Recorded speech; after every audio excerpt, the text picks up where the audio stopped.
Tu crois qu'il faut forcément de l'argent pour avoir un terrain? Tu crois que si tu n'as pas 2, 3, voire 5 millions au moins, tu ne pourras pas devenir propriétaire terrien? Détrompe-toi, il existe des stratégies puissantes, légales et qui marchent très bien pour avoir un terrain ou plusieurs terrains sans même débourser de l'argent de sa poche. Je suis Emma Nyambé, manager de Adsam Group, promoteur constructeur agréé. Bienvenue dans notre émission Foncier pour tous, conseils, sécurisation et investissement. Votre émission hebdomadaire qui vous donne tout sur le foncier.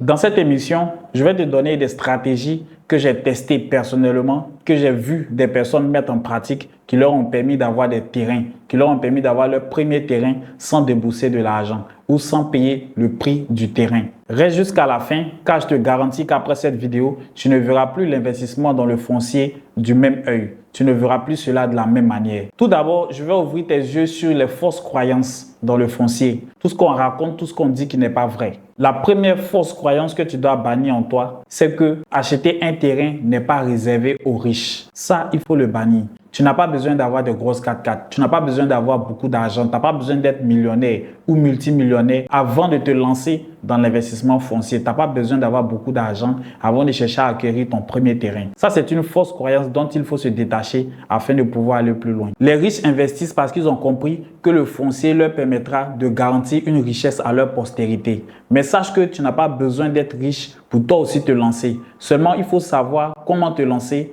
quand te lancer et avec qui te lancer surtout. La deuxième fausse croyance dont tu dois te débarrasser, c'est que tu n'as pas besoin d'un CDD, d'un CDI ou d'être embauché dans une entreprise immobilière ou dans une entreprise qui est dans le foncier avant de pouvoir bénéficier des fruits du foncier. Le foncier ne regarde pas ta fiche de poste. Le foncier ne regarde pas ton badge. Le foncier regarde ta détermination, ton sérieux et surtout l'honnêteté dont tu feras preuve. Tu peux même être commerçant, étudiant, fonctionnaire, artisan, peu importe. Mais tout va se jouer dans la constance dans laquelle tu vas t'inscrire. Tout va se jouer sur comment est-ce que tu peaufines tes stratégies. Comment est-ce que tu te présentes aux deux entités que tu auras en face de toi, les clients et le professionnel de l'immobilier. Car le vrai capital, ce n'est pas ce que tu auras en poche, mais ça sera ton mental. Troisième fausse croyance dont tu dois te séparer, c'est que tu n'as pas besoin d'être accompli avant de commencer à penser à avoir un terrain. Tu n'as pas besoin d'être accompli avant de te lancer dans l'immobilier. Tu n'as pas besoin d'être quelqu'un qui a tout ce qu'il faut. Non. Quelqu'un qui est chez lui, non. Étant jeune, tu peux commencer. En tant qu'étudiant, tu peux commencer. Même étant chez tes parents, tu peux déjà commencer. Car la meilleure période pour se lancer, c'est lorsqu'on n'a pas de moyens. Ou pourrais-je le dire ainsi, c'est lorsqu'on n'a pas vraiment de charge. Nous avons maintenant levé le voile sur 3 croyances qui t'empêchaient de te lever, qui t'empêchaient de poser le premier pas. Voici maintenant 3 positionnements à partir desquels tu peux gagner un ou plusieurs terrains sans forcément avoir l'argent qu'il faut pour acheter ces terrains. Alors, nous allons commencer par le premier positionnement. Le premier positionnement consiste à représenter une structure immobilière ou un lotisseur agréé. Tu vends des terrains et à partir d'un certain nombre de terrains vendus, on t'offre un terrain en contrepartie. Ça veut simplement dire qu'au lieu de prendre ta commission en espèces, tu prendras plutôt ta commission lorsqu'elle aura l'équivalent d'un terrain. Tu n'acceptes pas d'argent, mais tu as une bouche, tu as des relations, utilise-les. Mais attention, pas avec n'importe qui. Il va te falloir une stratégie. Il va te falloir bien choisir les personnes avec qui tu vas travailler. Il va te falloir bien choisir les entreprises et aussi bien cibler les clients et aussi bien cibler les offres que tu vas présenter. Alors, je te présente 3 stratégies que tu peux mettre en place afin d'être un bon ambassadeur pour une agence immobilière ou pour une structure de lotissement agréée. La première stratégie, c'est la stratégie du relationnel. Il va te falloir transformer ton carnet d'adresse en usine à clients. À partir de ton carnet d'adresse, tu vas pouvoir effectuer des ventes. Alors, comment cela va se passer? Tu identifies dans ton réseau des personnes qui sont en quête de terrains sécurisés, des personnes qui ont besoin d'acheter un terrain en toute confiance. Tu vas alors mobiliser ton réseau, tu vas mobiliser ton WhatsApp, ton carnet d'adresse, ton répertoire, tes contacts Facebook, tes amis que tu as perdu de vue. Tu vas essayer de renouer le contact avec eux et puis tu vas essayer de leur présenter ce que tu as comme offre de sécuriser. Ainsi, à partir des ventes que tu auras conclues, tu pourras bénéficier d'un certain nombre de lots auprès de celui que tu représentes en tant qu'ambassadeur ou en tant qu'apporteur d'affaires. La deuxième stratégie, c'est l'achat groupé. Tu as la possibilité d'aller vers un promoteur auprès de qui tu n'es peut-être pas apporteur d'affaires ou commercial freelance. Tu peux rassembler un certain nombre de personnes pour un achat groupé et toi par-dessus, tu gagnes un terrain ou 2 terrains en fonction de l'achat que ces personnes vont faire.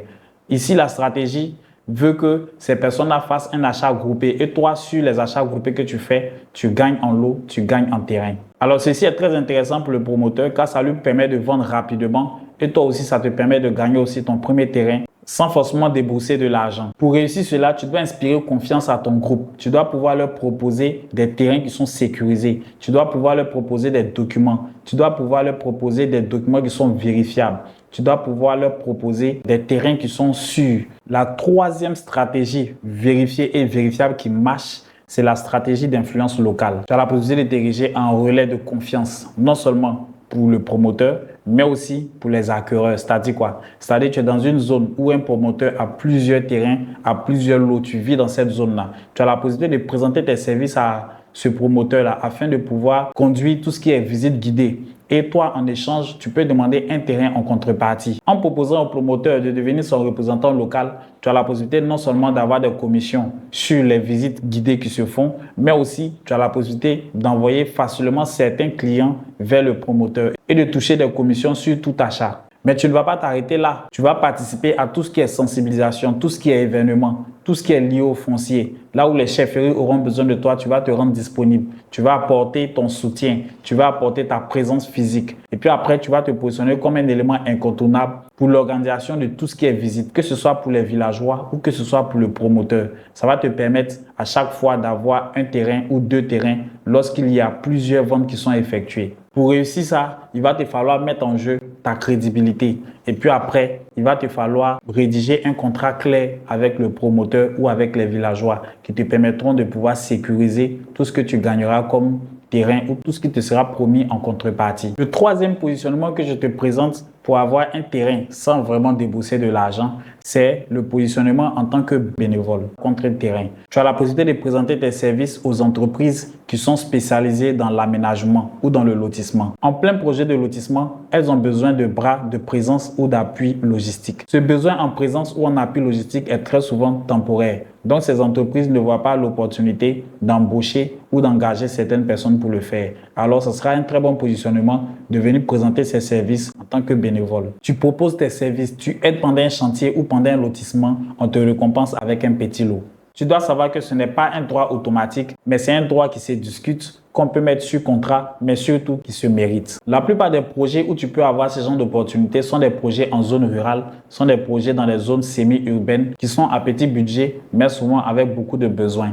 Alors voici quelques tâches que tu peux réaliser lorsque tu veux te positionner en tant que bénévole dans ce genre de projet. La première tâche que tu peux présenter, nettoyage du site, surveillance du site, aide pendant le bornage du site, gestion des rendez-vous, accompagnement des clients pendant les visites. Voici des actions que tu peux mener de façon bénévole afin d'avoir des lots en contrepartie. On n'a pas toujours besoin de débourser de l'argent afin d'avoir un terrain. On peut aussi se proposer pour un bénévolat afin de gagner un terrain. Le troisième positionnement, c'est de se faire payer ses services en terrain plutôt qu'en argent. Ici, il est important de savoir qu'il faut avoir une compétence particulière, une compétence qui pourra servir dans le projet de lotissement ou qui pourra servir à l'aménageur. Le lotissement peut être en cours ou le lotissement peut être terminé et en phase de construction. Alors, il te faudra être soit un technicien topographe ou alors un maçon, un ingénieur ou encore un menuisier. Alors, tu vas présenter tes services et proposer d'être payé en terrain. Et pour cela, il va te falloir faire un devis clair que tu vas présenter au promoteur.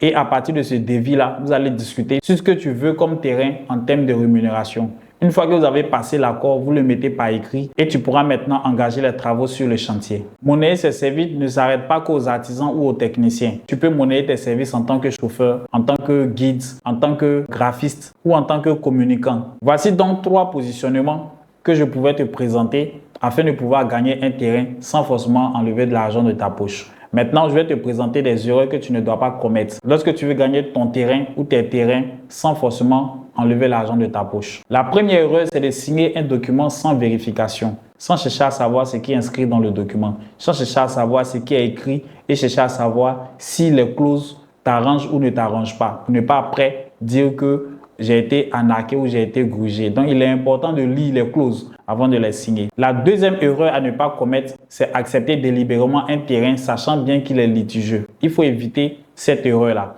car vous ne savez pas quand est-ce que le litige peut terminer ou en faveur de qui le litige peut tourner. Donc, il faut éviter les terrains qui sont litigieux. La troisième erreur, c'est d'éviter de s'engager dans un partenariat sans contrat. Il faut que vous ayez un contrat bien défini. Il faut que vous ayez un contrat qui vous dicte vos actions que vous avez à mener en tant que partenaire et ce que vous gagnez en tant que partenaire. La quatrième erreur à ne pas commettre, c'est prendre soi-même l'argent d'un client et s'ériger en caissier de l'entreprise. Vous n'êtes pas le caissier de l'entreprise, vous n'êtes pas une entreprise intermédiaire. Donc, vous n'avez pas besoin de prendre l'argent du client. C'est une erreur qu'il ne faut pas commettre. Il faut conduire le client directement chez le promoteur afin qu'il fasse son versement. La cinquième erreur à ne pas commettre, c'est ajouter des frais supplémentaires autour de la transaction ou encore d'ajouter une marge ou une plus-value sur le prix qu'a indiqué l'opérateur ou le promoteur sans que vous ayez au préalable discuté des thèmes ou des conditions. Il faut éviter cela, c'est très dangereux. La sixième erreur, c'est de penser que ça serait facile et d'attendre qu'un miracle se fasse et de rester là dans son coin et de ne pas bouger, de ne pas passer à l'action. Ça, c'est la sixième erreur que très souvent les gens commettent, ou de ne pas être constant dans ses actions. Il faut bouger, il faut être proactif, il faut être constant dans ses actions afin que ça puisse donner des résultats. Alors tu vois, après avoir écouté cette vidéo, tu comprends qu'on ne gagne pas son terrain seulement avec de l'argent. Il y a d'autres compétences qu'on peut faire valoir. Tu n'as pas forcément besoin d'argent, mais tu as besoin de certaines compétences qui sont peut-être enfouies en toi. Il faut donc que tu essaies de peaufiner tes stratégies. Tu essaies de comprendre quelles sont tes compétences. Quelles sont les compétences que tu peux monnayer? Est-ce que c'est l'art oratoire? Est-ce que c'est la facilité de convaincre? Est-ce que c'est la facilité d'entrer en relation? Ou bien c'est une compétence technique? Ou bien c'est une compétence relationnelle? Toutes ces compétences-là peuvent te permettre de gagner ton premier terrain sans forcément mettre de l'argent. Est-ce que c'est une compétence en termes de community manager ou en termes de communication ou en termes de gestionnaire de projet? Quelles compétences tu peux faire valoir? Quelles compétences tu peux monnayer pour avoir ton premier terrain ou tes terrains auprès d'un promoteur ou auprès d'un professionnel de l'immobilier? Après, il faut savoir qu'il faut bouger, il faut oser. Si tu ne vas pas au contact, tu ne vas pas proposer, personne ne te proposera en retour et tu penseras que cela est impossible. Pourtant, c'est possible. Il y a des personnes qui le font. Si tu es motivé, tu es engagé, tu es prêt à apprendre, tu es prêt à servir, tu peux devenir propriétaire terrain même sans débourser de l'argent. Il faut seulement avoir la volonté de bouger. Il faut être prêt à aller au combat. Il faut être prêt à apprendre, à être honnête, surtout à être constant et à ne jamais rien lâcher. Voici ce que j'avais à partager avec toi, de sorte que tu puisses gagner ton premier terrain ou tes futurs terrains sans avoir à débourser de l'argent de ta poche. Abonne-toi à cette émission, partage et mets en commentaire quelle est la stratégie qui t'a le plus marqué et partage à une personne qui dit tout le temps « je n'ai pas d'argent ». Je vous donne rendez-vous le jeudi prochain avec un autre sujet encore plus palpitant. À très bientôt.